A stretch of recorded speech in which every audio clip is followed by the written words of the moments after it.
The creation of the electronics manufacturing service industry began in the late 1970s, and by the mid-1990s, OEMs were seeing the benefits of outsourcing the manufacturing of their PCB assemblies in large scale to these companies.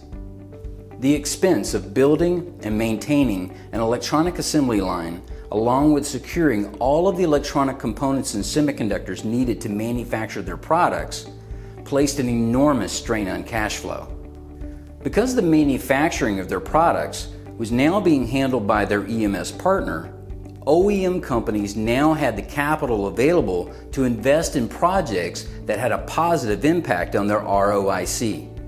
Just as EMS companies took the burden of manufacturing from OEM companies, Partstat has created a new, proven way to secure inventory for both EMS companies and OEMs.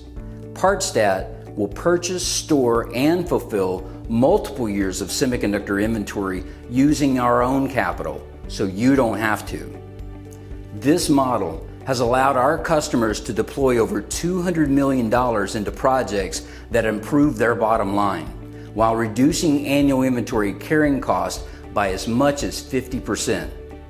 Let Partstat secure your inventory.